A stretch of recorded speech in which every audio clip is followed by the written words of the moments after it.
ahead and get started, although there may be some more who come in. For those of you who don't know me, I'm Grant Likely. I was a Device Tree Maintainer for a while, and this is Kanta Vekaraya. I'm getting echo. If I stand back here, it rings. Here I'm okay. All right. Okay, so this session we are talking about creating a specification for Device Tree. I'm assuming that most of you know what Device Tree is.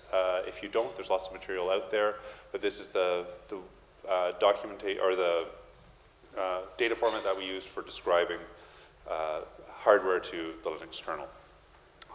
Device Tree has been around for many, many years. Let me just move this here so I can hit the keys. We've been using Device Tree in the Linux kernel for a very long time. It's kind of become, it's been something that the Linux kernel community has used, has put together, has made it do the things that we needed it to do. But we've done it very much in an ad hoc manner as part of developing the kernel. So it is very widely used. But we've started talking recently about how we can improve the process somewhat and be a little bit more formal about what we are trying to describe. We're not the only users of Device Tree. There are other communities that have been making use of it. So we want to talk about how to keep the efforts from fragmenting and keep our definitions and bindings consistent between the users. So what we are talking about and what Kanta and I have been working on for the last couple of months is investigating if we can start a specification process for Device Tree. So this is, the goals. It's a goal slide. Everyone needs a mission statement. So we want to reduce fragmentation, improve maintainability, and increase multi-platform support. We want to build on what we've already done in the Linux kernel community. We've got lots of documentation on Device Tree, but we don't have a standard place to keep it together. So our goal when we started this is we want to create an open process that anyone can participate, that will produce a standards document that companies and individuals can rely upon for building their product. And the hope is that this is going to make it easier to interoperate, and it's going to be easier to have stability between platforms. As I said, we want to be very open in this process, and we want it to be visible to everyone in the Linux kernel community, as well as other communities. So a bit of background on how we got to where we are right now. Device Tree, originally Device Tree was part of, it was created as part of open firmware, IEEE 1275. Open firmware was a specification for firmware. Part of that firmware specification included a device model, and it had the Device Tree, a Device Tree structure that embodied that device model. This was adopted for PowerPC, for Spark, and a few other platforms, the platforms that used open firmware. And in the PowerPC community about 10 years ago, we decided that this was generally useful for describing hardware regardless of what firmware you were using. So the PowerPC community adopted the Device Tree data format. We tried to stay compatible with all the things that PowerPC was doing, and then we created a flattened format, just a static binary format that tree structure that describes everything in exactly the same ways. That went on for a few years. It was well adopted by the kernel, and it was sufficiently successful that the Power.org organization wrote a specification called ePapper. And for even today, a lot of us still refer to ePapper because that has collected a lot of the materials that were done for old open firmware, IEEE 1275, and put it into a document. But Power.org is pretty much defunct. It's in the process of being wound down and shut down. The last release they did for ePapper was 1.1, and I think that was 6 years ago. It doesn't cover ARM. It doesn't cover many of the new things that we've added since ePapper was published. So it's badly in need of updating. we also have, we've also been talking within the kernel community that while using Device Tree, we're able to describe things, but we've also got some very large gaps. We still are missing some tools. We're missing some features in the tooling for being able to deal with schema, for being able to validate that someone's able to, that a device tree is formed correctly. And we're also, because we've been doing everything within the kernel tree, that works for us. It kind of works for U-Boot, which we have fairly close association with, but there's other projects where having documentation in the kernel tree really doesn't work for them. So communities like BSD and other operating systems, there's a number of real-time operating systems that are also using DT, and they're not interested in looking at anything that happens to be in the kernel tree. So what we're proposing is, let's restart things. Let's create a new specification process, and let's actually be formal about this. We've got lots of documentation. We're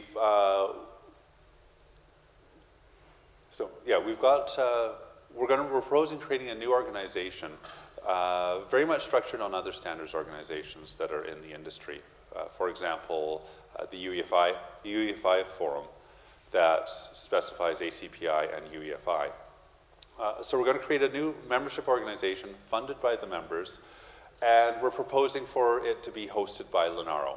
So even though Linaro is hosting it, that's convenient for us from a legal ownership perspective. But really, this would be, we're proposing a separate organization so that that organization, its governance can make decisions about how best to maintain the spec. We're proposing an organization that's completely open by default. So mailing lists, all of the traffic of discussion on bindings of what we would be putting into the specification, we're proposing for open mailing lists. We're also proposing that, though it is a membership organization, and we think that there's a lot of value in being a member of this new organization, we do not want participation to be, we do not want to require membership in order to participate. For years, we've been working on DT bindings in the Linux kernel tree, and that has not required any membership, and we don't want to cause significant change of workflow for engineers who are already working on the Linux kernel. And we also want to be developer friendly. I mean, we're geeks here. We like working on source code. We want the process to be accessible. You know, I don't want to be mucking with Word documents, and I'm sure you don't either. So the intent is we're going to craft it. All of our documents we want to have in Git trees. We want to use markup text so that the preferred method of proposing changes to the spec is going to be send patch files to the mailing list.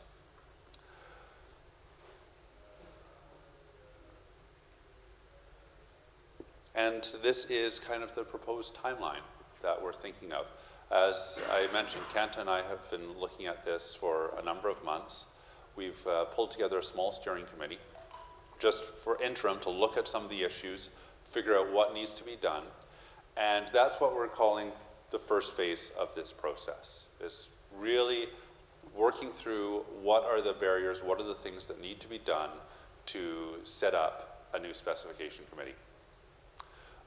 We're planning to have this phase of what we're doing and be able to publish some good firm documents of what the new organization is going to look like by about the 1st of May. Second phase, we're going to be, here, I'll actually go into the slides. So we have 3 phases. We expect that we're proposing for this new organization to be completely set up by the end of December. Oops. So as I said, we want to start things off. We created a small interim committee. Kanta and I from Linaro, and Rob Herring.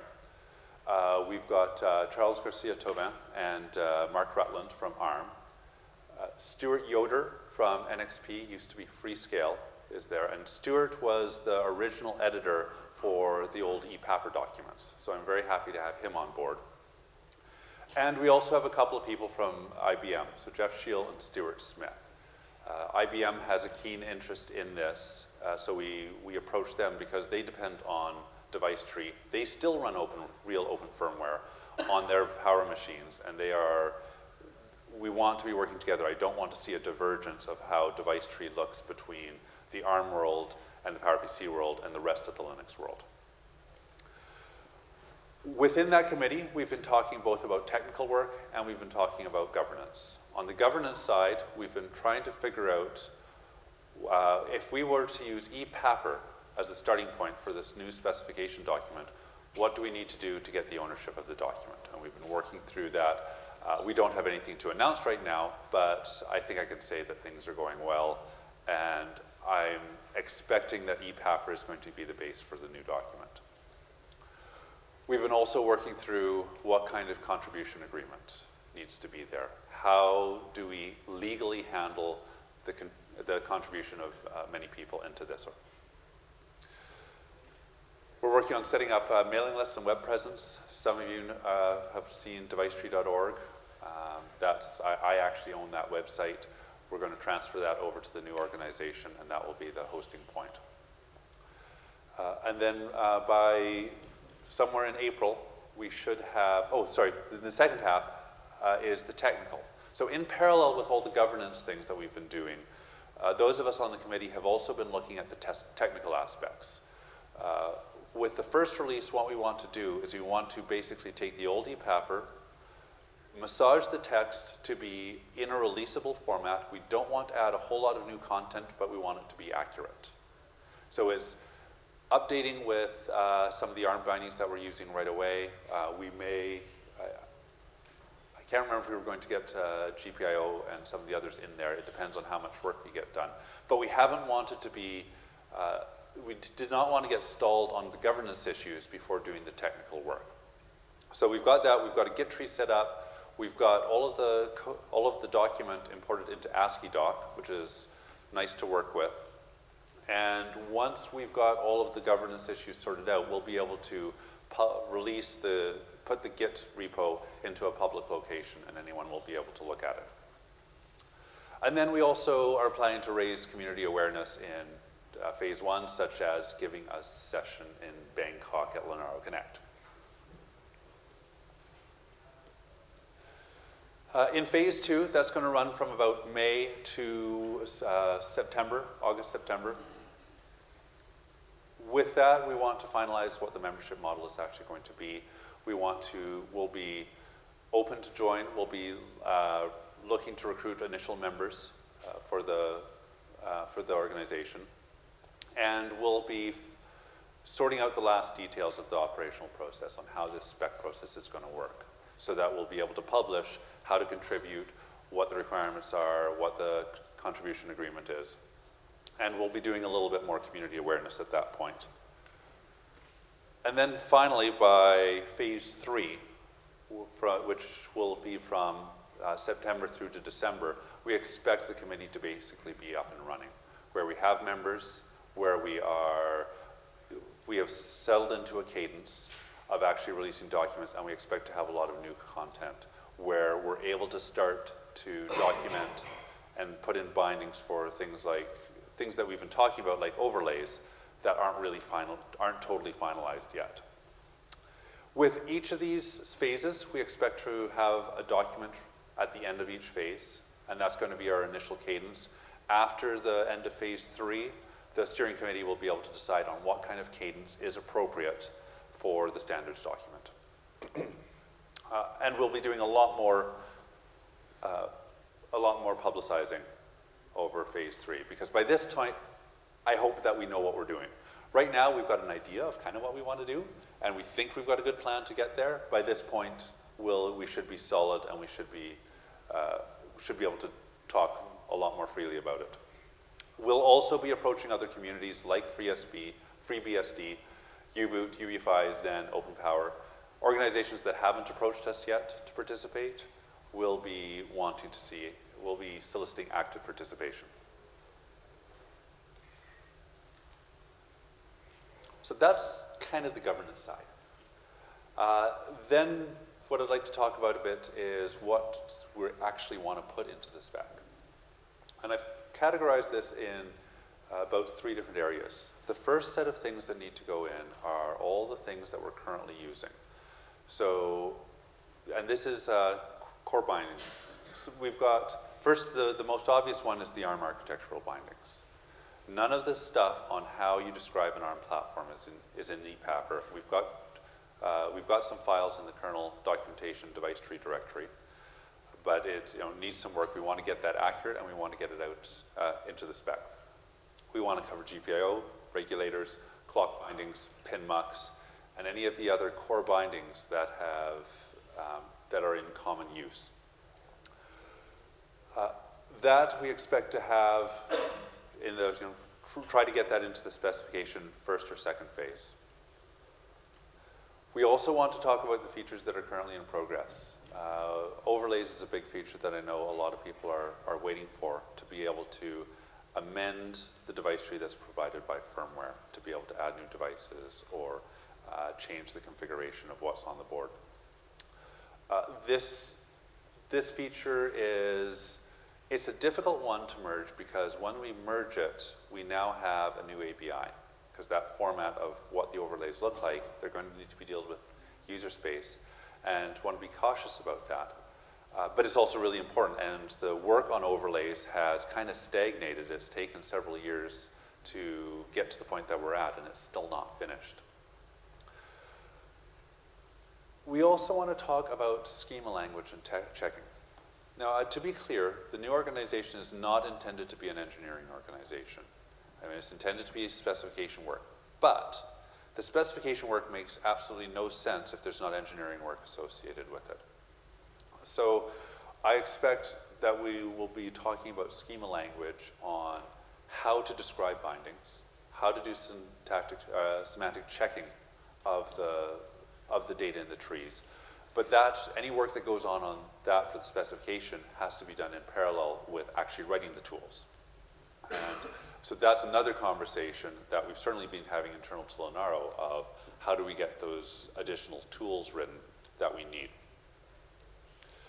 And then future features, and this is sky's the limit on what needs to be, or it's blue sky, whatever.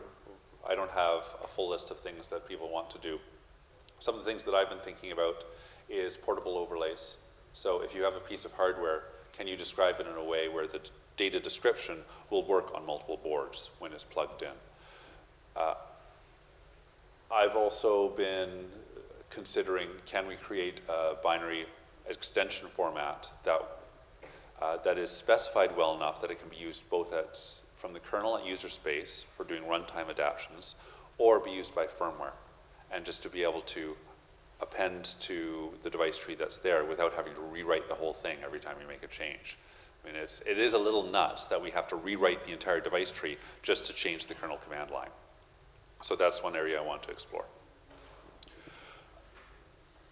Something that I don't have on the slide that I do want to make clear on, though, is that when we're talking about content for the specification, I'm talking about subsystem bindings. I'm talking about the core bindings that describe how we link up pieces in the system.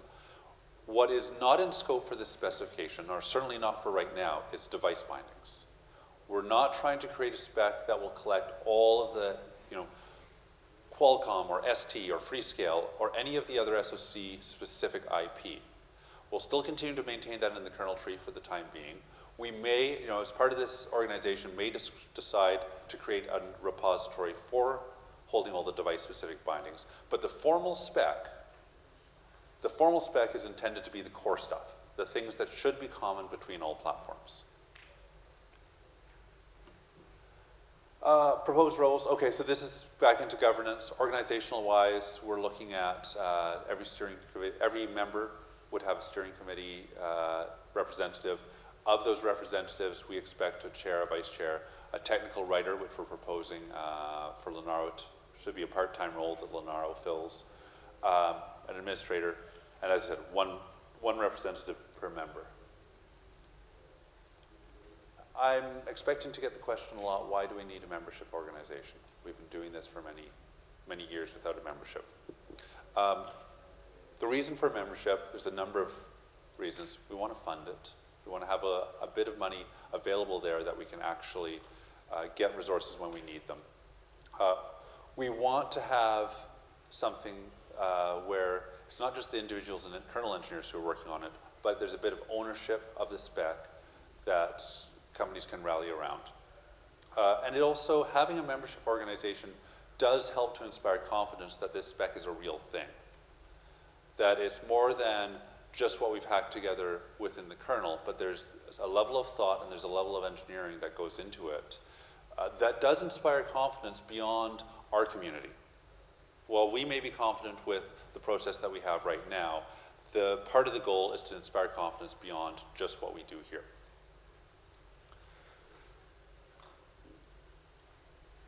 So the proposed membership structure is, first of all, I cannot stress this strongly enough. First and foremost, membership is not required to participate. Open mailing lists, open code, default open. We do not need membership in order to participate in the process. However, there is a steering committee. Steering committee is going to be responsible for things like governance, how copyrights are handled, what our release schedule is, if there's any due diligence review that needs to be done. There is a certain amount of governance that needs to be done on a project like that, and that's what the steering committee is for.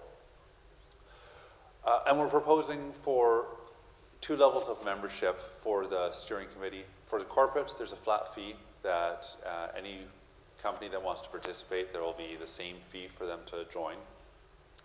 And then individuals, kernel developers who are involved with Device Tree and need to have a seat at the table, it'll be an invitation process to have those people at the table. This is not finalized on exactly what the structure is, but I want to be clear that this is not a board of corporate people, that kernel engineers are expected to have significant voice at the table.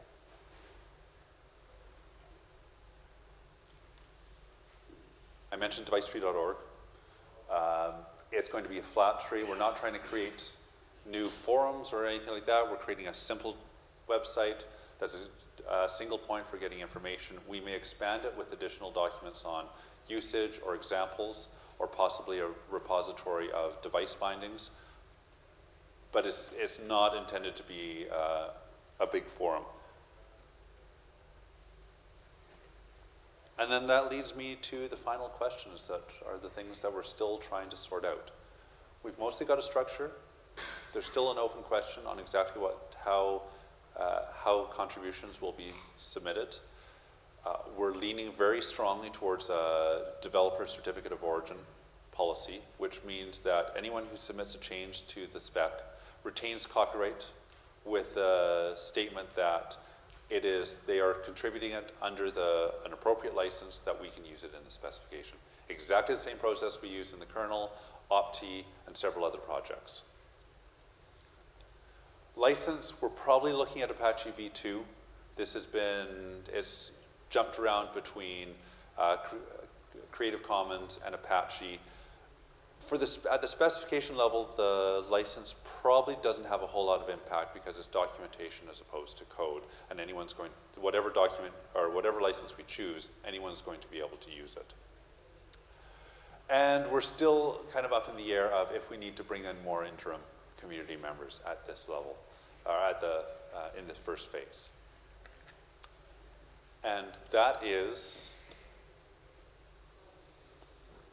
the overview of what we're trying to do. So I will turn things over to questions.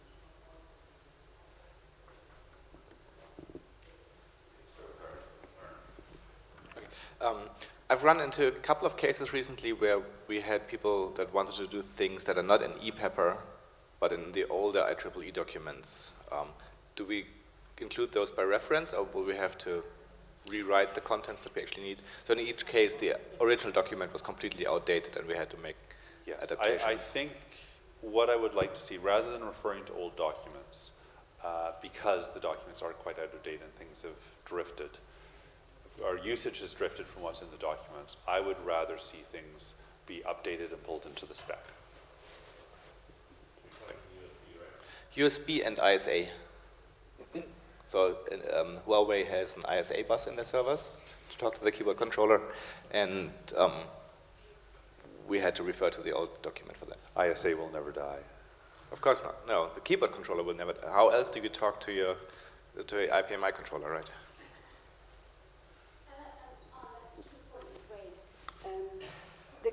And that's a key point because that is the reason why we're creating this initiative, because there is a lot of out of date and it's time that we brought everything to its current state and bringing it forward with new features.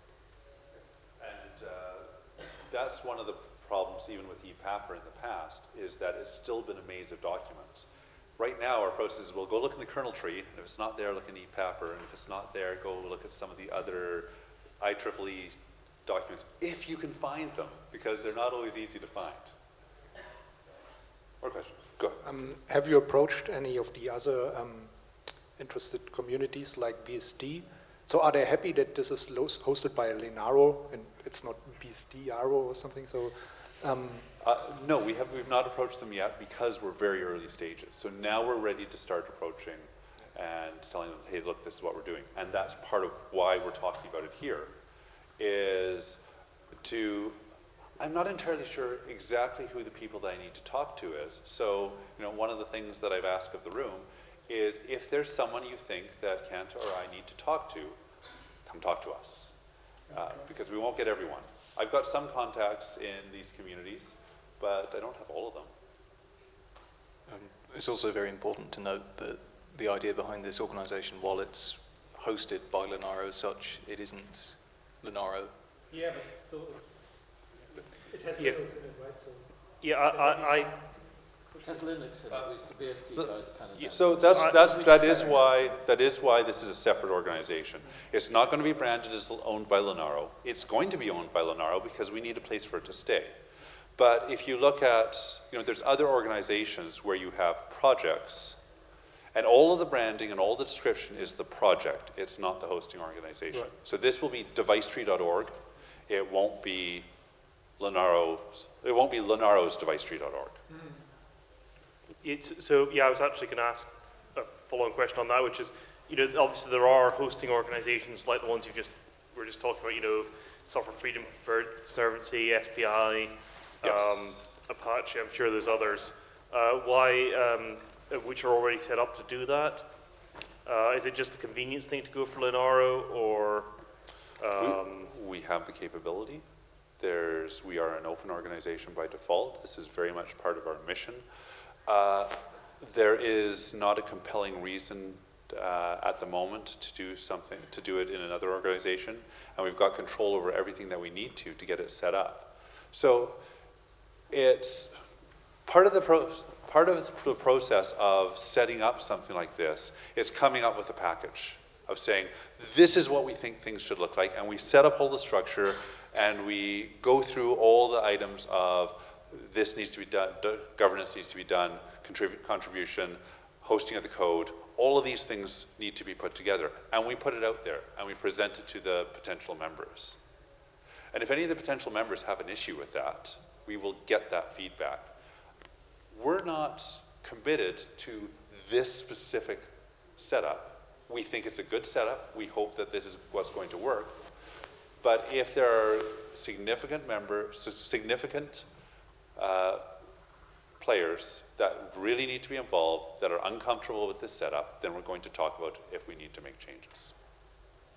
So this is the idea is we are proposing this, and we will see how it is received. More questions? Linus first, and then you. Yeah, so you said that you wanted some kernel maintainers' involvement in this process, and I saw two of my subsystems there. What if I don't want to? or do you need me? I mean, it's like, what's the message? Okay, so yes, need you in terms of this is stuff that's going to affect your subsystem. If you don't want to be part of a steering committee, don't worry about it. So this is, for the steering committee, this is governance. We want technical people on there, but I'm not going to drag you to committee meetings you don't want to go to. Linus, we do need you. But like, we need you to participate and have a look and ensure that we are covering what you need for subsystems, and then we can have the patches in there. So you don't have to be part of a steering committee to do that. You can still do that.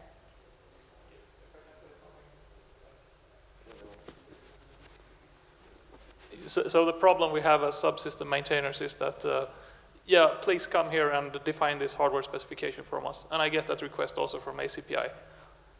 It's getting a little bit too much for one person. There's also whatever it's called, like simple firmware description thing, which is like a third thing. And I don't know, I mean, might need a committee counterpart of me or something like that if it comes to this kind of stuff, or like a device tree counterpart. It's just getting too much. I'm not the only one. I guess the clock subsystem has the same issue. And I have both GPIO and pin control, so it's going to be like a lot of stuff. That's what I'm worried about, like overload, basically. The needs of where we are at right now haven't changed, because right now we do have the need for GPIO bindings and changes to them and SPI and pinmux. So that doesn't actually change. But the forum changes a little bit because we've got a separate mailing list for the core bindings. So hopefully, if this works the way I think it's going to work, you'll be able to get more focus on those core bindings because they're going to be separate from the absolute fire hose of device bindings. And it push people to come here and get what they need as their baseline, as a foundation. Yeah, so my question was about the technical content. You mentioned that you'll use the device bindings to control the ARM architecture, the specific bindings, GPIOs, regulators, and everything. Do you ever plan to extend this to control the software features? Like in kernel, if I want to, in runtime, if I want to select certain features or turn off or tune the behavior? We do that now. We do that now. We do memory carve-outs, and we've got a binding for that. We've got a binding for getting devices to find the specific memory carve-out that it needs. We've got the chosen node, which is software configuration. It's all about software configuration. Just a small follow-up question on that. I guess it really depends on what you mean by software configuration, because there's different levels of it. There's memory carve-outs, there's arch-specific things, there's the kernel command line, where in this kind of spec, for the things under chosen, like the bootargs, the best way you can realistically do that's neutral, portable, is this is a string that is OS-specific. If you're really talking about OS-specific features that you want to enable and disable, that's somewhat out of the scope of this. We might be able to have some framework for that, but that would still be OS-specific. Yeah, on the topic of carve-outs and similar things, do you see a scope for doing some sort of standardization? Because it seems like everyone wants to do carve-outs, and there are multiple domains where people want to do carve-outs for different purposes, and people are trying to implement their own solution. We've got some level of that, and if we need more, then absolutely.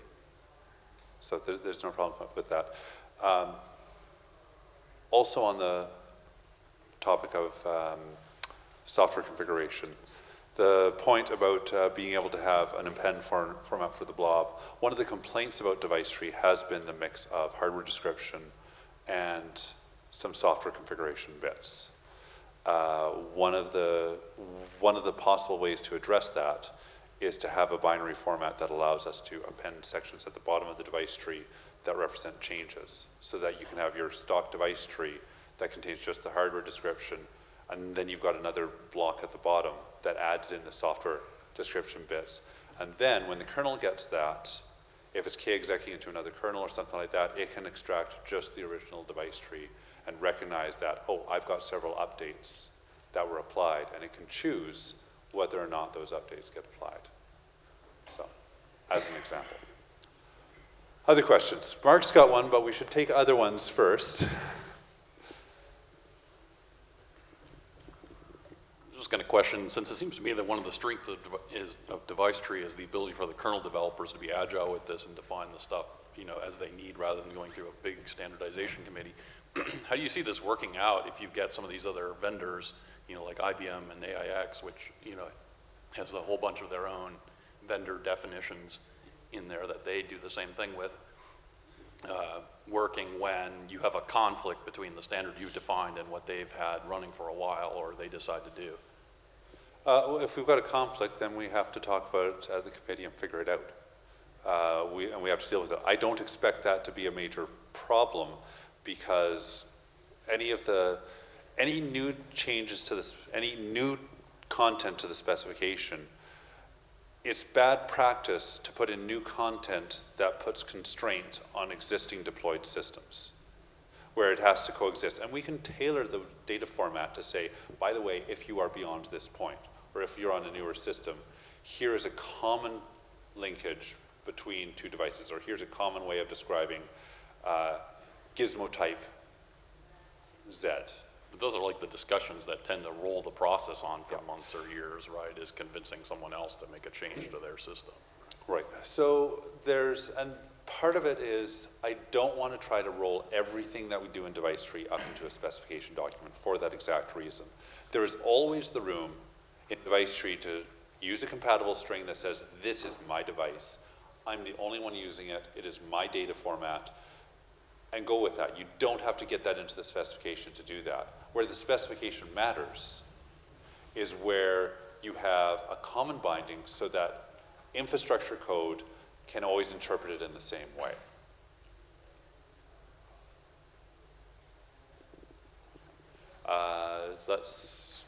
More questions? We've got Mark, you were next, and then Arndt again. I think my question may actually have been kind of just asked, but or it wasn't really a question so much as an observation that if we have the core bindings for our subsystems in a specification, on the one hand they can be shared between OSs, and this is more easily, and this is great. On the other hand, it does create a slight tension in that it's less completely trivial to pull something into the core binding when you notice that needs to happen. In practice, I suspect that's not actually going to be a big problem if the process is sensible. It's more just an observation that that's a thing, and it's something that people like UEFI are already working out and coping with in a perfectly sensible fashion. So it's more a statement that that's a thing, but that it's probably dealable with. Yes, I'd love to color things in rainbows and unicorns, and everything's going to be lovely and beautiful and all work. Standards work is hard work, and so we need intelligent people on the mailing list of the committee. Ooh. That was not us. Standing still for the second one. All right, maybe not. I just wanted to comment on that also. Oh, the that things Oh, it's maybe feedback or something. Hello. Seems to be better. The things that we're talking about going in are kind of core aspects, right? Stuff that is, like you said earlier, specific to a device, or whatever it is. Oh, it's not even on? That might be. That might be. Anyway, hopefully these are slower moving than... Yeah, the stuff that's going into the spec is not the fast-moving items. It's going to be the things that we have a few drivers that do their own thing, and we go, we really should have a joined-up way to do this. Yeah. Create a new binding so that future work can use it, but the old devices, as long as they're still using their old binding, are okay. Yeah. So I mean, some of the lower level I know I add new properties for generic properties for regulators all the time because it's really common to find them. Yeah. It's possibly a bit of an outlier case compared to some other subsystems, but yeah. It's exactly the sort of stuff that should go into spec. It's good that it's going into spec. It's just like like I say, it's just an observation that this is a thing, but I think we can work with it. Yeah. So one of the things that we do need to talk about is how we handle stability of, do we have a separate draft version that allows us to, gives us some wiggle room to play with things that we're not quite sure with yet. So, Arnd had a question, so here, Arnd, why don't you go first? Right, regarding possible members, I was wondering about the remaining users of open firmware. The ones I know of are Oracle for their Spark-based servers and OpenBIOS in the open source. And neither of them has a particularly big user base, but they're still around. The question is, do we want to explicitly invite them, or do we just, are they too far detached at this point? If they are around and want to participate, I mean, once again, mailing list is going to be completely open. I think that we're not, even if they were active right now, I think we're a little orthogonal to their mission. They're interested in firmware, we're interested in this, in the data format. You know, so you current users of open firmware, I mean, in the PowerPC world and in the Spark world, they are going to also have, you know, I think that having one place to talk about these things is going to be valuable. It doesn't exist right now. You know, even those existing communities, it just doesn't exist. The closest was ePapper, and when the existing Power.org, when the Power people went and looked at it, there was nothing there that they had, that was just a device tree. They had lots of firmware documentation, but not the data structure.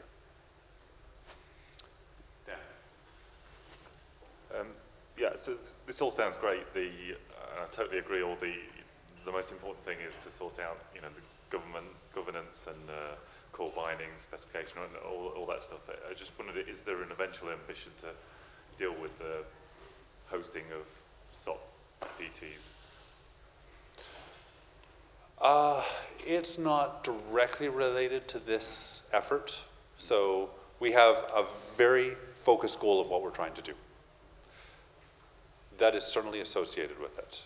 And it may be that the right thing to do is to move those and host them on devicetree.org. But I'm not trying to solve that problem right now. No. Just wondered what the ambition was. It's certainly on the table. Do you agree? Yeah.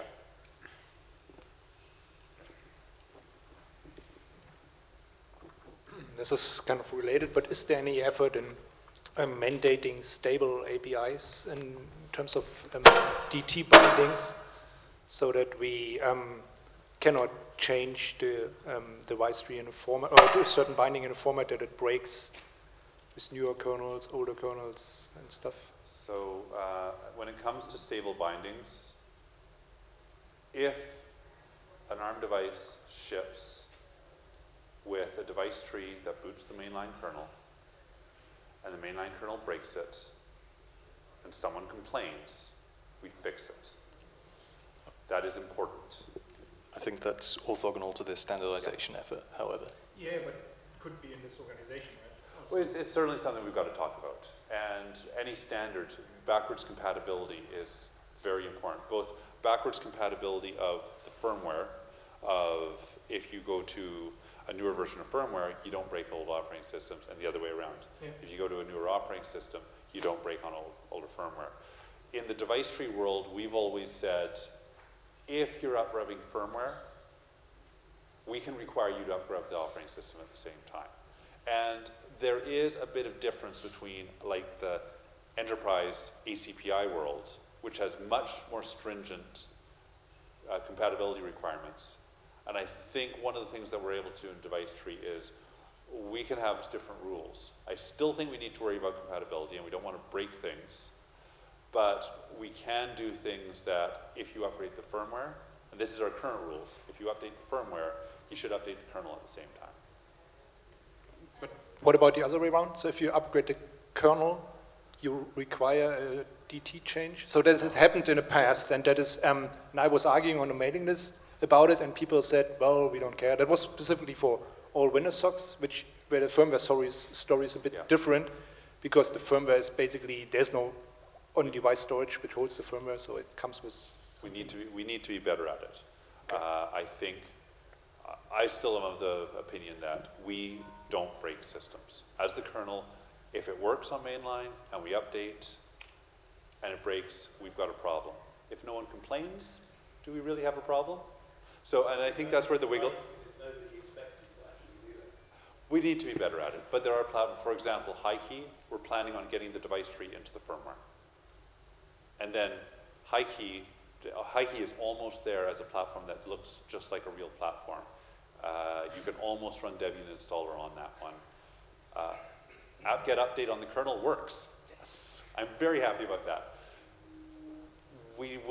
I think it needs to be an option that firmware provides the device tree, and on platforms that are out there, we should have the commitment on mainline. We will not break it. There are already platform. I think hitting mainline is a good one. For instance, versatile.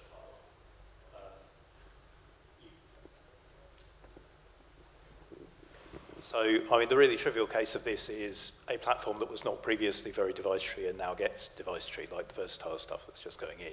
It's like, if you try and boot a new mainline with the old device tree that doesn't describe any of the devices, you won't get the devices.